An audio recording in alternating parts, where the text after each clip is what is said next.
So mga tol, naganap na po ang bigating laban sa Allegiant Stadium Las Vegas sa pagitan ni Canelo Alvarez versus Terence Crawford. Ginulat nga po ni Crawford ang buong mundo dahil sa kakatapos lang ng laban. Big upset po ang nangyari sa boxing. Tinalo po ni Crawford si Canelo Alvarez via unanimous decision sa score na 116 to 112.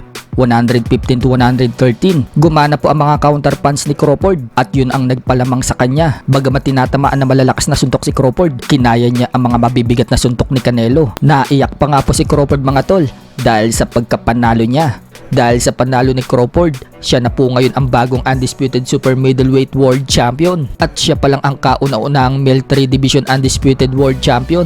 Nananatili pa rin siyang walang talo. Umabante na po ang record niya sa 42-0 habang yan na po ang pangatlong talo ni Canelo Alvarez sa professional boxing career niya. Bumagsak na po ang record ni Canelo sa 63 wins, 3 losses and 2 draws. Ang dalawa pa niyang talo ay nagmula dito kay Dimitri Bivol at Floyd Mayweather Jr. Dahil tapos na po ang laban ni Canelo at Crawford, tutungo naman po tayo sa isa pang laban na inaabangan ng mga boxing fans. Yan po ang laban sa bansang Japan sa pagitan ni undisputed super bantamweight world champion na Oya Inoue versus Murodjon Akhmadaliev. Mamayang hapon na po mag-uumpisa ang laban na yan.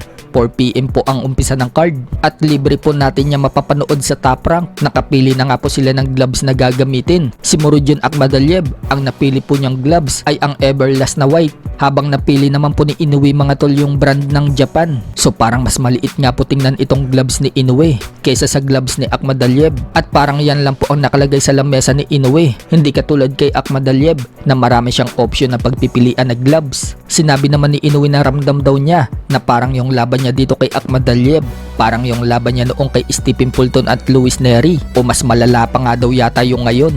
Narate nga po niya si Akhmadaliev kahit hindi pa sila naglalaban. Para sa kanya mga tol, best daw itong si Akhmadaliev pagdating sa ability. Kung humble at todo puri itong si Inoue kay Akhmadaliev, hindi naman nagbibiro itong si Akhmadaliev. Sinabi kasi ni Akhmadaliev, papatunayan daw niya yung mga nagdududa sa kanya na mali sila. Ipapakita daw niya yung power punch niya kay Inoue. Hindi naman daw sa dinederespect niya yung kahit sino, pero ipapakita daw talaga niya yung lakas ng suntok niya sa laban na yan. Kapag nakatama daw yung suntok niya kay Inoue, tingnan daw natin kung paano tanggapin ni Inoue yung lakas niya. Sa iba pang balita mga tol, nagbigay po ng pahayag si Marlon Tapales sa laban ni Inoue kay Akhmadaliev. Wika ni Tapales mga tol, all the best to na Oya Inoue. Sure daw siyang tatalunin ni Inoue itong si Akhmadaliev. Tiwala nga po si Tapales sa kakayanan ni Inoue, lalo pat sinabi niyang kahit papano nakatulong daw siya kay Inoue dahil siya yung nagsilbing sparring partner ni na Oya Inoue. Kapag tinalo ni Inoue si Akhmadaliev, si Inoue na ang pangalawang nakatalo kay Akhmadaliev. Tinalo na kasi ni Tapales si Akhmadaliev